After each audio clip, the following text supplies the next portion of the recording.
Good evening friends, कैसे हैं आप लोग। आप लोगों का फिर से वेलकम है इस यूट्यूब चैनल पर जिसका नाम है जीके बाई मयंक सर। दोस्तों, हम लोग यहाँ पर राजस्थान इतिहास में एक नया टॉपिक करने जा रहे हैं और हमारा जो टॉपिक रहेगा वो रहेगा राजस्थान में जनजातीय आंदोलन।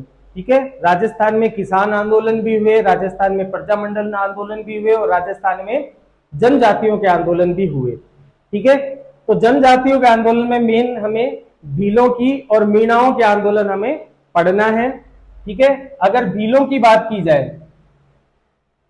भील आंदोलनों की बात की जाए तो राजस्थान में दो भील आंदोलन हुए। ठीक है, पहला जो भील आंदोलन है वो आपको ध्यान रखना है भगत या भील आंदोलन। इसको भगत आंदोलन या इसको भील आंदोलन भी कहा जाता है और एक साथ मिलाकर भगत भील आंदोलन भी कह दिया जाता है।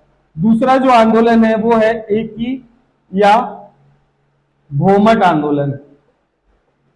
ठीक है, ये दोनों भीलों से रिलेटेड आंदोलन है। ठीक है, इसको एकी आंदोलन कह लो या भोमट आंदोलन भी कहा जाता है, भोमट भील आंदोलन भी इसको कहा जाता है, क्योंकि भोमट वाले क्षेत्र में, भोमट का पठार पड़ता है उदयपुर में, तो उदयपुर, बांसवाड़ा और सिरोही वाले क्षेत्र में ये, सॉरी उदयपुर डूंगरपुर और सिरोही वाले क्षेत्र में यह आंदोलन फैला हुआ था, इसलिए इसको भोमट आंदोलन भी कहा जाता है।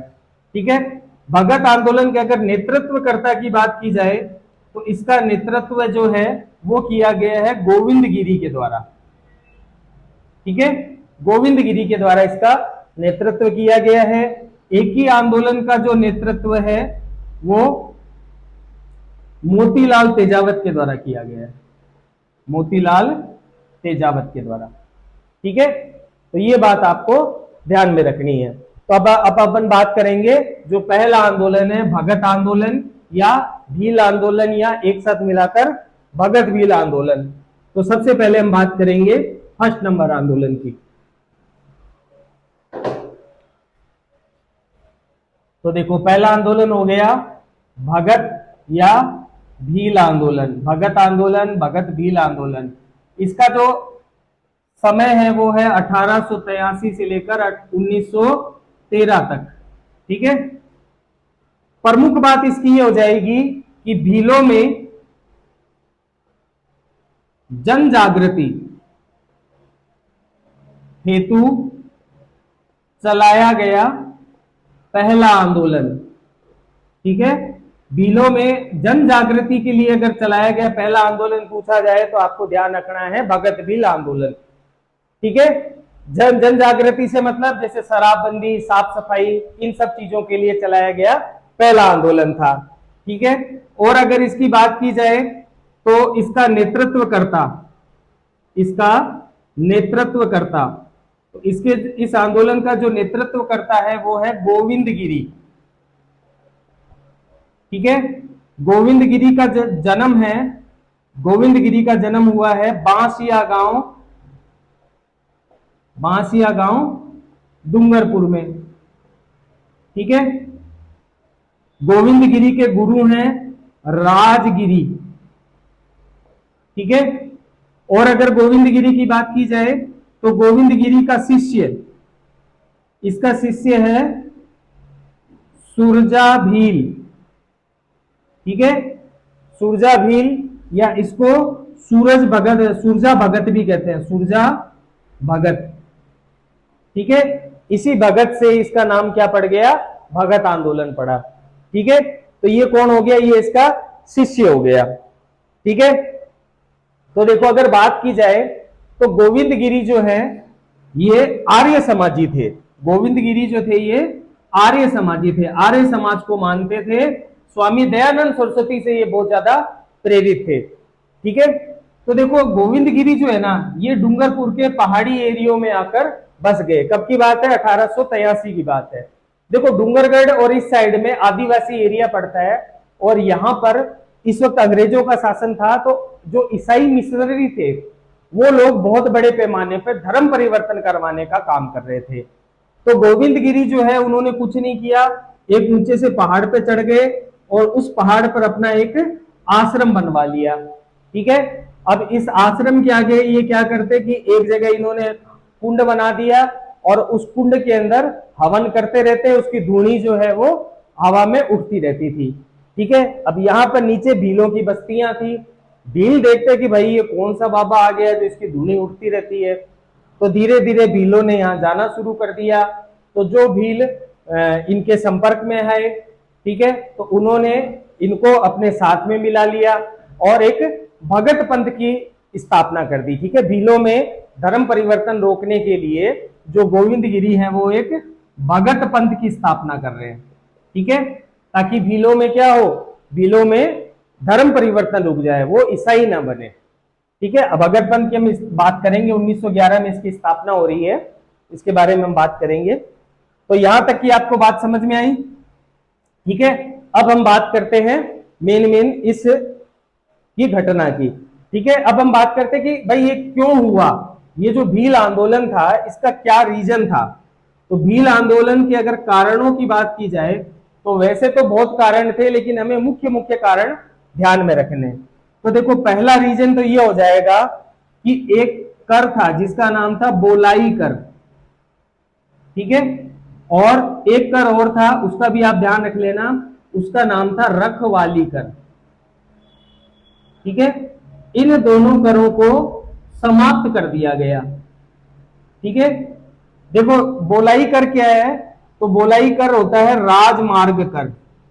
ठीक है, कोई भी व्यक्ति अगर भीलों के गांव से गुजरता तो भीलों का मुखिया कहलाता है गमेती, गमेती को उसे टैक्स देना पड़ता था, इसी को कहा गया बोलाई कर या राजमार्ग कर। ठीक है, दूसरा भील जो है वो रखवाली का काम किया करते थे, तो उसको कहा गया रखवाली कर। ये दोनों कर जो है वो सरकार के द्वारा समाप्त कर दिए गए। जैसे ये दोनों कर समाप्त हुए तो भीलों की जो आमदनी है वो मिलना खत्म हो गया, तो इससे भील नाराज हुए और भीलों ने आंदोलन किया। दूसरा रीजन हो जाएगा कि महुआ की शराब पर प्रतिबंध, महुआ की शराब पर प्रतिबंध लगा दिया। ठीक है, देखो ये जो डूंगरपुर, बांसवाड़ा और उदयपुर ये वाला जो एरिया है, इस एरिया में भील ही नहीं और अन्य जातियों के लोग भी, एक महुआ का पेड़ होता है और उस महुआ के पेड़ से शराब बनती है, तो उस शराब का सेवन करते थे, उसको बेचा भी करते थे। तो उस महुआ से शराब बनाने पर सरकार ने प्रतिबंध लगा दिया, तो इससे भीलों की जो आर्थिक स्थिति है वो मतलब खराब होने लगी। तो ये भी एक रीजन होगा भीलों के आंदोलन करने का। ठीक है, तीसरे रीजन की अगर बात की जाए तो वन संपदा कानून। ठीक है, एक वन संपदा कानून लाया गया सरकार के द्वारा।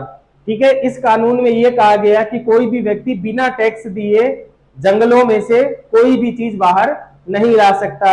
अब ये जो भील जनजाति के लोग हैं ये पूरी तरह से प्रकृति पे आश्रित थे, जंगलों से ही मिलने वाली सब चीजों पर ये डिपेंड रहते थे।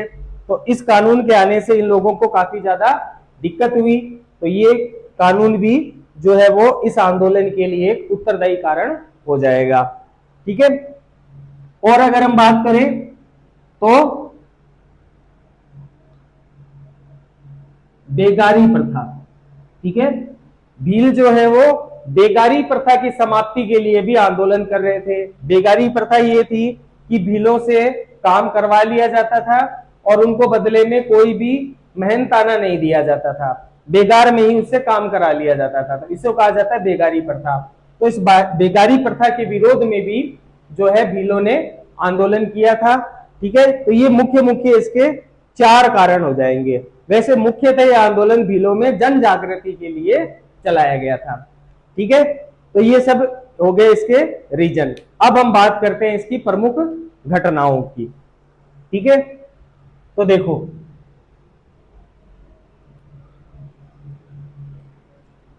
प्रमुख अगर इसकी घटनाओं की बात की जाए आंदोलन की, तो ये आंदोलन की शुरुआत देखो हो रही है 1883 में। 1883 में जो गोविंद गिरी है वो एक संप सभा की स्थापना कर रहे हैं। ठीक है, संप सभा की स्थापना की जा रही है किसके द्वारा? गोविंद गिरी के द्वारा।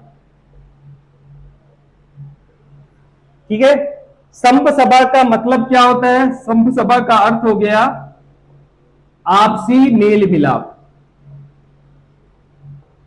ठीक है। भीलों में एकता स्थापित करने के लिए इस संभ सभा की स्थापना की गई गोविंद गिरी के द्वारा। और संभ सभा बहुत बार एग्जाम में पूछा गया है, इसको ध्यान रखना, ठीक है। संभ सभा जो है इसका पहला अधिवेशन, संभ सभा का जो पहला अधिवेशन है ये हुआ है 1903 में, ठीक है। संभ सभा का जो 1910 का अधिवेशन था, संभ सभा का 1910 का जो अधिवेशन था, इस 1910 के अधिवेशन में ये जो गोविंद गिरी है ये एक 33 सूत्रीय मांग रखते हैं सरकार के सामने। 33 सूत्रीय मांग पत्र रखते हैं कि भाई जो हम भील है इन भीलों की ये मांग है, ठीक है। तो गोविंद गिरी 33 सूत्रीय मांग पत्र रखते हैं सरकार के सामने, ठीक है।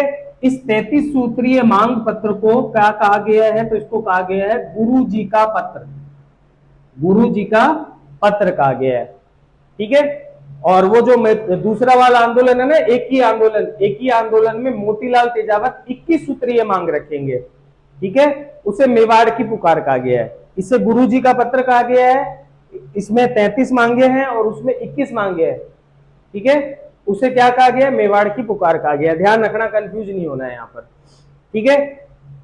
और अगर देखो बात की जाए तो गोविंद गिरी ने 1911 में भगत पंथ की स्थापना की, भगत पंथ की स्थापना की, ठीक है। ये जो संप सभा है, इस संप सभा का मुख्यालय, संप सभा का जो मुख्यालय है वो बनाया गया मानगढ़ पहाड़ी, मानगढ़ पहाड़ी ये पड़ती है बांसवाड़ा में, ठीक है। तो मानगढ़ पहाड़ी बांसवाड़ा को इस संप सभा का मुख्यालय बनाया गया, ठीक है। और इसमें क्या ध्यान रखना है, तो और इसमें ध्यान रखना है कि एक बार देखो, अब आपको ध्यान रखना है कि मानगढ़ पहाड़ी हत्याकांड हुआ, मानगढ़ पहाड़ी हत्याकांड, मानगढ़ पहाड़ी हत्याकांड, ठीक है। देखो ये जो संप सभा है, इस संप सभा का अधिवेशन चल रहा था, तारीख थी 17 नवंबर 1913 की, ठीक है। तो मानगढ़ पहाड़ी हत्याकांड कब हो रहा है, 17 नवंबर 1913, डेट समेत याद रखना है, ठीक है। तो यहां पर संप सभा का अधिवेशन चल रहा था।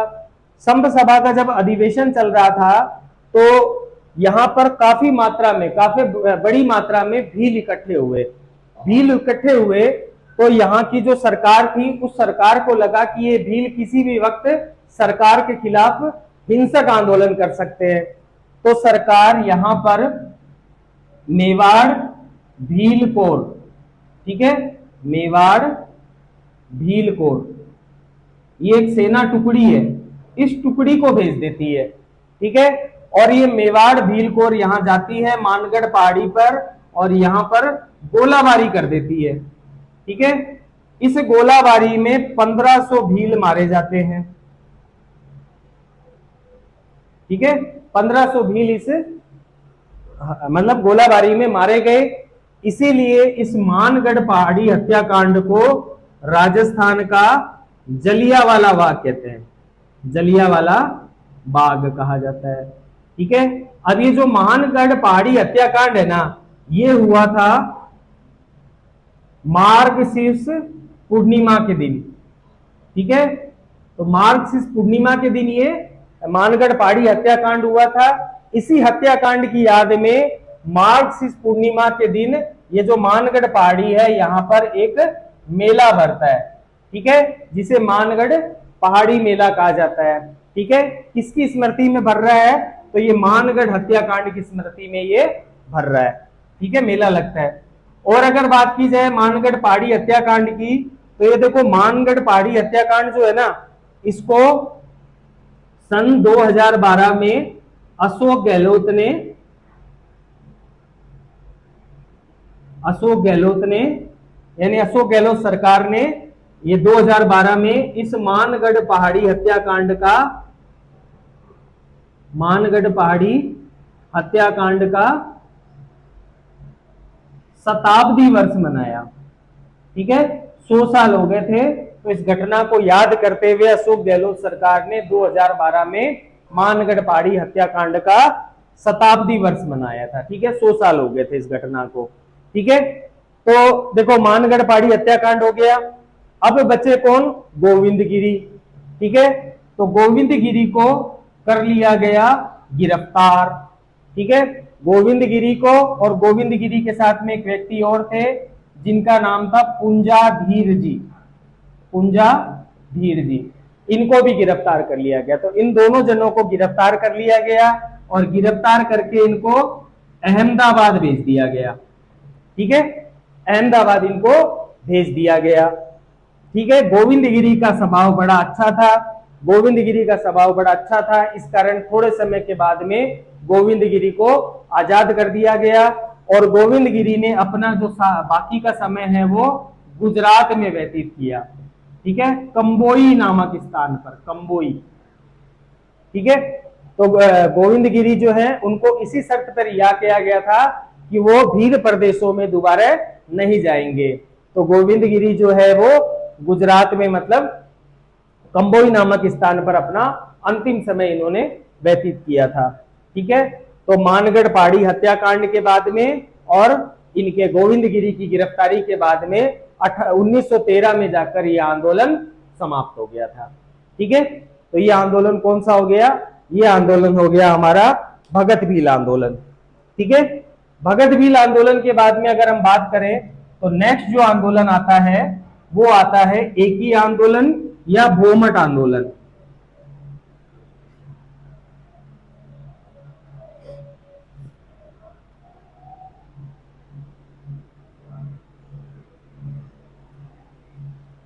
तो नेक्स्ट आंदोलन कौन सा हो गया? नेक्स्ट आंदोलन हो गया एकी आंदोलन या भोमट आंदोलन। ठीक है, अगर इस आंदोलन की बात की जाए तो देखो, भीलों को राजनीतिक अधिकार, भीलों को राजनीतिक अधिकार दिलाने हेतु चलाया गया पहला आंदोलन। ठीक है, भीलों को राजनीतिक अधिकारों को दिलाने के लिए चलाया गया पहला आंदोलन। देखो 1913 में जो भगत आंदोलन था वो समाप्त हो गया। ठीक है, उसके बाद में भीलों के जो छोटे छोटे ग्रुप थे, छोटे छोटे संगठन थे, वो कहीं ना कहीं छोटा मोटा मतलब क्या कर रहे थे? आंदोलन कर रहे थे। ठीक है, तो एक ही आंदोलन, अगर भोमट आंदोलन की बात करें तो वैसे तो इसका जो प्रारंभ है वो 1917 में हुआ। ठीक है, 1917 में भीलों के कुछ संगठन थे, उन्होंने इकट्ठे हुए, इकट्ठे होकर उन्होंने सरकार के सामने, मेवाड़ की जो सरकार है उसके सामने कुछ मांग उठाई। उसमें से कुछ मांगे सरकार ने मान ली। ठीक है, तो इसलिए 1918 में यह आंदोलन थोड़ा सा शिथिल पड़ गया। ठीक है, कमजोर पड़ गया। ठीक है, लेकिन उसके बाद भी भील जो है उनके ऊपर जगह जगह मतलब नए नए तरह के लाग बाग करे लगाए गए, जिससे भील परेशान हो गए। ठीक है, तो उनके बीच में फिर आंदोलन शुरू होने लगा। यह आंदोलन जोर कब पकड़ता है? यह आंदोलन जोर पकड़ता है 1921 में। 1921 में जब ये जोर पकड़ता है, जब इसमें मोतीलाल तेजावत शामिल होते हैं। ठीक है, तो जब इसका नेतृत्व 1921 में मोतीलाल तेजावत के पास पहुंच जाता है, तब यह आंदोलन जाकर जोर पकड़ता है। ठीक है, तो इस आंदोलन के नेतृत्वकर्ता कौन हो गए? इस आंदोलन के नेतृत्वकर्ता हो गए मोतीलाल तेजावत। और मोतीलाल तेजावत ने 1921 में इसका नेतृत्व करना स्वीकार किया था। मोतीलाल तेजावत की बात की जाए तो मोतीलाल तेजावत का जन्म हुआ है कोलियारी गांव, कोलियारी गांव उदयपुर में। ठीक है, और ये जो मोतीलाल तेजावत जो थे, मोतीलाल तेजावत ये झाड़ोल ठिकाने के कामगार थे। ठीक है, देखो बात है, मोतीलाल तेजावत जो है इनके पास में आदिवासियों का समूह पहुंचा और मोतीलाल तेजावत को कहा कि भाई हम लोग जो है ये मतलब सरकार से बहुत ज्यादा मतलब परेशान हैं और सरकार के खिलाफ आंदोलन चलाना चाहते हैं, ठीक है, लेकिन हमारे पास में कोई नेतृत्व करता नहीं है, तो आप हम लोगों का नेतृत्व कीजिए। तो मोतीलाल तेजावत जो है इस बात को स्वीकार कर लेते हैं। ये बात है 1921 को। 1921 को मोतीलाल तेजावत एक जगह है जिसका नाम है मातृकुंडिया, मातृकुंडिया, ठीक है, ये पड़ता है राशमी गांव डूंगरपुर में, यहां पहुंच जाते हैं, ठीक है, मातृकुंडिया राशमी गांव डूंगरपुर पहुंच जाते हैं। ये जो मातृकुंडिया है यहां पर बैसाख पूर्णिमा को मेला लगता है। मातृकुंडिया को आदिवासियों का, भीलों का हरिद्वार कहा जाता है। भीलों का मतलब बहुत ज्यादा पवित्र स्थान है। तो यहाँ पर खूब सारे भील इकट्ठे हुए थे और यहीं पर मोतीलाल तेजावत पहुंचते हैं और मोतीलाल तेजावत पहुंचकर 1921 में मातृकुंडिया स्थान से जो है इस आंदोलन की शुरुआत कर देते हैं, ठीक है। तो ये बात आपको समझ में आई। तो आंदोलन की घोषणा कब की जा रही है? 1921 में की जा रही है। किसके द्वारा की जा रही है? मोतीलाल तेजावत के द्वारा की जा रही है, ठीक है। किस स्थान पर की जा रही है? तो मातृकुंडिया राशमी गांव डूंगरपुर पे इसकी जो है वो मतलब घोषणा की जा रही है। तो जैसे ही इन्होंने मोतीलाल तेजावत ने यहां पर घोषणा की, साथ ही साथ मोतीलाल तेजावत ने मेवाड़ सरकार के सामने एक 21 सूत्रीय मांग पत्र रखा, ठीक है, 21 सूत्रीय मांग पत्र रखा और इस मांग पत्र को कहा जाता है मेवाड़ की पुकार, मेवाड़ की पुकार कहा जाता है, ठीक है। इस 21 सूत्रीय मांग पत्र में से 18 मांगे तो सरकार ने मान ली, ठीक है, 18 मांगे तो सरकार ने मान ली, लेकिन 3 मांगे ऐसी थी जो सरकार ने नहीं मानी। वो 3 मांगे कौन सी थी? तो वो 3 मांगे थी, नंबर 1 बेकार कर, बेकार कर जो है उसको समाप्त नहीं किया गया, ठीक है। अभी भी भीलों से मजदूरी करवाई जाती और उनको पैसा नहीं दिया जाता, तो जो बेकार कर है वो समाप्त नहीं किया गया। दूसरा वन संपदा कर, वन संपदा कर, वन संपदा कर जो है इसको भी समाप्त नहीं किया गया। और तीसरा जो आपको ध्यान रखना है वो रखना है जंगली सुअर, जंगली सुअर को मारने के लिए भी इजाजत नहीं दी गई। देखो उस वक्त जो जंगली जानवर थे उनके शिकार करने पर प्रतिबंध था, ठीक है, केवल राजा और अंग्रेज लोग ही शिकार कर सकते थे, बाकी लोग जंगली जानवरों का शिकार नहीं कर सकते थे। और ये जो जंगली सुअर थे ये चले जाते थे इन भीलों के खेतों में और इन भीलों के खेतों में जाकर ये जंगली सुअर उनकी सारी फसल वगैरह को खा जाया करते थे, बर्बाद कर दिया करते थे।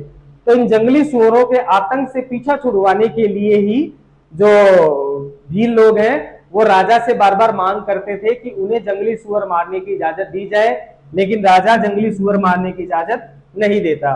तो इन 3 मतलब मांगों को नहीं माना जाता, बाकी 18 मांगे जो है वो सरकार के द्वारा मान ली जाती है। तो इन 3 मांगों को मनवाने के लिए जो भील है वो आंदोलन करते हैं, ठीक है। इन 3 मांगों को मनवाने के लिए सरकार के ऊपर क्या दबाव डाला जाए, कैसे सरकार को झुकाया जाए, इसी को बात को लेकर एक जगह मीटिंग चल रही होती है जिसके बारे में अब हम जिक्र करते हैं, ठीक है।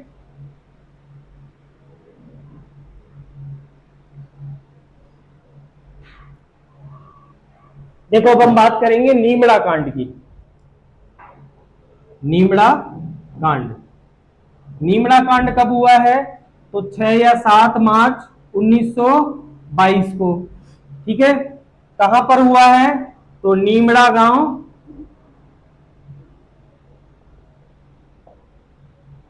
सिरोही में, ठीक है, नीमड़ा गांव सिरोही में ये हुआ है। देखो इसमें क्या था कि यहाँ पर जो भी भील थे वो भील बेचारे शांतिपूर्ण तरीके से अपना आंदोलन कर रहे थे, राजा से अपनी 3 मांगे और कैसे मनवाई जाए इस बात को लेकर विचार विमर्श कर रहे थे, ठीक है। तो यहां पर आ जाती है मेवाड़ भील कोर, मेवाड़ भील कोर का जो गठन है ना, देखो ये हुआ है 1841 के अंदर। और इसका मुख्य उद्देश्य क्या था? तो इसका मुख्य उद्देश्य था भीलों पर नियंत्रण करना। भीलों पर नियंत्रण करना ही इसका मुख्य उद्देश्य था। इसका जो मेवाड़ भील कोर है, इसका जो मुख्यालय था वो था खेराबाद उदयपुर में। ठीक है, तो यहां पर ये मेवाड़ भील कोर आती है। मेवाड़ भील कोर आकर गोलाबारी कर देती है और इस गोलाबारी के अंदर तकरीबन 1200 भील मारे जाते हैं। ठीक है, 1200 भील मारे गए। तो इस नीमड़ा कांड को राजस्थान का दूसरा जलियांवाला बाग हत्याकांड कहा जाता है। ठीक है, अब देखो, एक तो भीलों को मार दिया गया मानगढ़ पहाड़ी पर, एक भीलों को फिर मार दिया गया 1922 में। तो बार बार देखो भीलों को शिकार बनाया जा रहा है। ठीक है, लेकिन अभी भी भील जो है थोड़े बहुत अहिंसक रूप से अपना आंदोलन चला रहे हैं। नीमड़ा कांड के बाद में हम बात करते हैं अगली। तो नीमड़ा कांड के बाद में जो अगला कांड हुआ है उसका नाम आपको याद रखना है सियावा कांड। सियावा कांड जो है ये हुआ है 22 अप्रैल 1922, सॉरी 12 अप्रैल 1922 को ये सियावा कांड हुआ है। सियावा कांड कहां हुआ है? तो ये भी सिरोही में ही हुआ है। ठीक है, यहां पर गरासिया प्लस भीलों का एक सम्मेलन चल रहा था। फिर यहां पर क्या होती है, वही मेवाड़ भील कोर आती है और आकर गोलाबारी कर देती है। इस गोलाबारी में 3 गरासिया किसान मृत्यु को प्राप्त होते हैं। ठीक है, तो यहां पर फिर क्या हो रहा है, 3 गरासिया किसानों की मृत्यु हो जा रही है। अब जो भील है वो थोड़े से उग्र होने लगते हैं। उग्र होने लगते हैं तो भील जगह जगह हिंसा करने लगते हैं। ठीक है, तो जैसे इस आंदोलन में हिंसा होती है गांधी जी नाराज हो जाते हैं और गांधी जी जो इस आंदोलन के नेतृत्व करता है मोतीलाल तेजावत। मोतीलाल तेजावत मोतीलाल तेजावत को एक पत्र लिखते हैं और पत्र लिखकर इनको हिंसा पर रोक लगाने के लिए प्रेरित करते हैं। ठीक है, गांधी जी कहते हैं कि भाई अगर देखो आपके आंदोलन में हिंसा होगी तो मैं आपसे, मेरा और आपका कोई संबंध नहीं रहेगा। ठीक है, तो मोतीलाल तेजावत जो है वो गांधी जी को समझाते हैं और गांधी जी जो है वो मोतीलाल तेजावत को एक पत्र भी लिख देते हैं। मोतीलाल तेजावत गांधी जी का पत्र पाते हैं और मोतीलाल तेजावत जाकर भीलों को समझाते हैं कि देखो भाई थोड़ी शांति रखो। ठीक है, तो भील जो है वो फिर से थोड़ा सा शांत हो जाते हैं। तो देखो दूसरा, पहला कांड तो क्या हुआ, मानगढ़ पहाड़ी कांड भगत भील वाले में। दूसरा नीमड़ा कांड आपको ध्यान रखना है। तीसरा सियावा कांड ध्यान रखना है। फिर इसके बाद में एक घटना और घट जाती है जिसका नाम है रोहिड़ा कांड। रोहिड़ा कांड, और ये जो रोहिड़ा कांड है ये है 6-7 मई 1925 को। ठीक है, रोहिड़ा कहां पड़ेगा? तो रोहिड़ा पड़ेगा भूला गांव सिरोही में। ठीक है, भूला गांव सिरोही में ये पड़ेगा। देखो रोहिड़ा कांड में क्या हुआ कि यहां पर भी इनकी भीलों की एक मीटिंग चल रही थी। इस मीटिंग में अंग्रेज सेना आती है और अंग्रेज सेना आकर गोलाबारी कर देती है। ठीक है, इस अंग्रेज सेना का एक मेजर है जिसका नाम है मेजर प्रिजार्ड। मेजर प्रिजार्ड कहता है कि इस गोलाबारी में 150 किसान तो घायल हुए और जो 50 किसान है वो मारे गए। ठीक है, अब इतना सब हो जाने के बाद में भील जो है वो उग्र हो जाते हैं, भयंकर वाले उग्र हो जाते हैं और भील जो है वो जगह जगह अंग्रेजों के ऊपर हमला करना शुरू कर देते हैं, अंग्रेजों को मारना शुरू कर देते हैं। ठीक है, गांधी जी हिंसा होती, गांधी जी फिर नाराज होते हैं और गांधी जी जो है वो गांधी जी मोतीलाल तेजावत को अपनी बार पत्र नहीं लिखते, मोतीलाल तेजावत से मिलने के लिए एक व्यक्ति को भेज देते हैं जिसका नाम होता है मणिलाल कोठारी।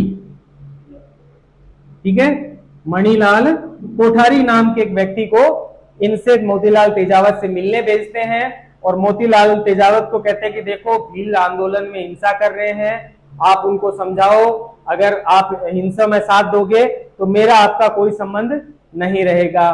मोतीलाल तेजावत इनको भीलों को जाकर समझाने की काफी प्रयत्न करते हैं, लेकिन भील जो है वो मानने का नाम नहीं लेते। इसीलिए मोतीलाल तेजावत जो है वो इस आंदोलन से अलग हो जाते हैं और मोतीलाल तेजावत महात्मा गांधी के समझाने पर 1929 में आत्मसमर्पण कर देते हैं।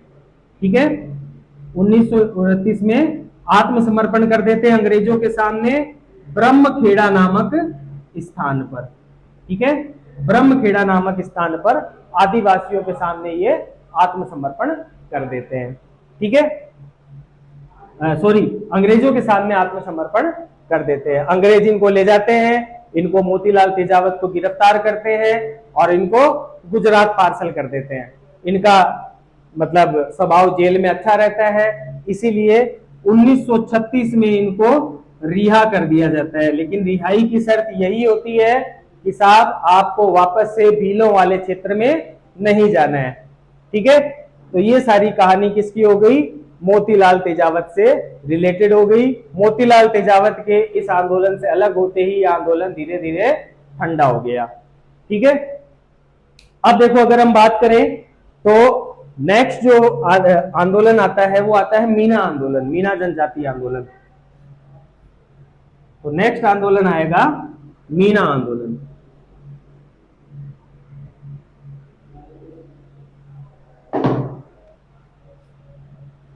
मीना आंदोलन। ठीक है, देखो मीना में अगर बात की जाए तो मीनाओं में दो तरह की मीना होते हैं। ठीक है, एक तो होते हैं जमींदार मीना और एक होते हैं चौकीदार मीना। ठीक है, जमींदार मीना आपको पता है किसानों का काम करते थे, खेती बाड़ी वगैरह किया करते थे। चौकीदार मीना चौकीदारी वाला काम किया करते थे। ठीक है, लेकिन देखो इस टाइम में क्या होता है कि जयपुर रियासत में चोरी चकारी की घटनाएं बहुत ज्यादा बढ़ जाती है।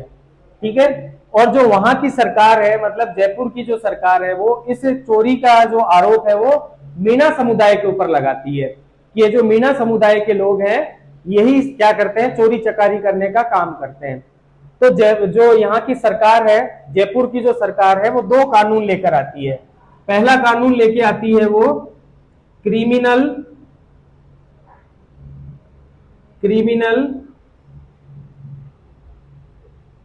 Tribute act.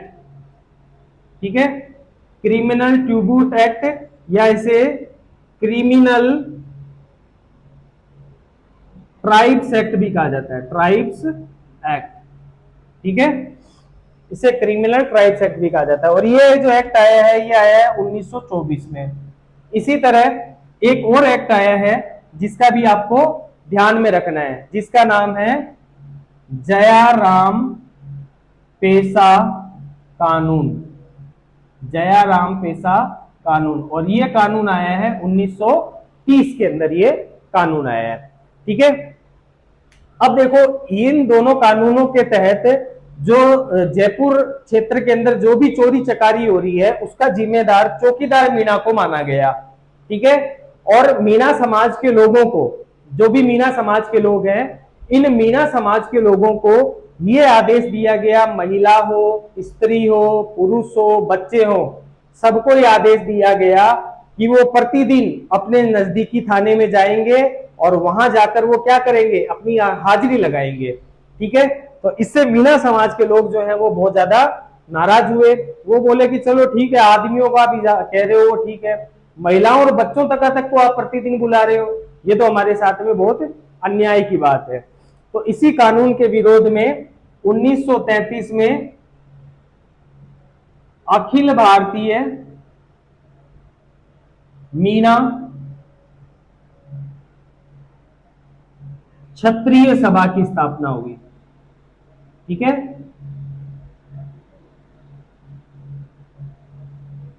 अखिल भारतीय मीना क्षत्रिय सभा की यहां पर स्थापना हो रही है। ठीक है, इसके बाद में अगर बात की जाए तो 1944 में मुनि मगन सागर, मुनि मगन सागर, ठीक है। मुनि मगन सागर की अध्यक्षता के अंदर मीणा सुधार समिति, मीणा सुधार समिति की स्थापना हुई है, ठीक है।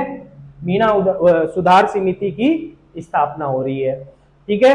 1946 में 1946 में महिलाओं को, अब ये जो मीणा सुधार समिति है इसी के प्रयासों से 1946 में महिलाओं को जयाराम पेशा कानून जो है ना, कि महिलाओं को भी प्रतिदिन थाने में जाकर हाजिरी देनी पड़ेगी, तो 1946 में महिलाओं को थाने में हाजिरी से छूट मिल गई, ठीक है, कि महिलाओं को थाने में हाजिरी नहीं देनी है, हाजिरी से छूट मिल गई। लेकिन पुरुषों को देखो, पुरुषों को अभी भी जाकर थाने में हाजिरी देना जरूरी है। ये जो दोनों कानून है इनका जो समापन है वो पूरी तरह 1952 में हुआ है, ठीक है। तो ये जो दोनों कानून है, इन दोनों कानूनों का पूर्णतः समापन जो है वो 1952 में हुआ है। आजादी के बाद तक, मतलब आजादी के बाद तक 1952 तक जो जयपुर इस क्षेत्र के मीणा समाज के जो पुरुष थे उनको थानों में जाकर हाजिरी लगवानी पड़ती थी, ठीक है। तो आप लोग ऐसा कह सकते हो कि एकमात्र ऐसा राजस्थान का जनजातीय आंदोलन है जो आजादी के बाद भी चलता रहा, ठीक है। कब खत्म हुआ ये आंदोलन? 1952 में जाकर खत्म हुआ है, जब इन दोनों कानूनों को समाप्त कर दिया गया था, ठीक है। तो ये बात हो गई मीणा आंदोलन की। मीणा मुख्यतः क्यों आंदोलन कर रहे हैं? क्रिमिनल ट्राइब्स एक्ट 1924 और जयाराम पेशा कानून 1930 के विरोध में, ठीक है। क्या थे ये एक्ट? तो चोरी का इल्जाम लगा दिया गया और प्रतिदिन इनको थाने में हाजिरी देनी पड़ती थी, महिला हो, पुरुष हो, बच्चे हो, बुजुर्ग हो, सबको जाना पड़ता था, ठीक है। 1952 में इस मतलब कानून की समाप्ति हुई है। तो आजादी के बाद चलने वाला एकमात्र जनजातीय आंदोलन कौन सा हो गया? मीणा समाज का आंदोलन हो गया, ठीक है। नेक्स्ट अगर हम बात करें तो 4th नंबर जनजातीय आंदोलन में आप ध्यान रख लो, रास्तापाल कांड,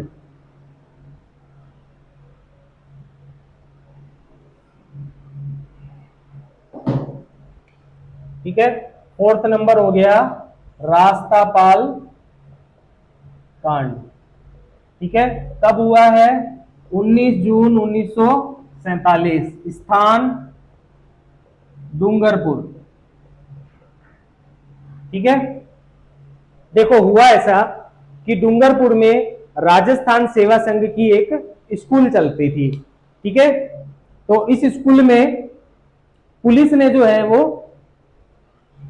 बोला कि भाई इस स्कूल को बंद किया जाए। ये जो स्कूल है वो मतलब डूंगरपुर राज्य के खिलाफ में काम कर रही है, ठीक है। तो ये जो स्कूल था, इस स्कूल के एक प्रिंसिपल थे जिनका नाम था नाना भाई खान।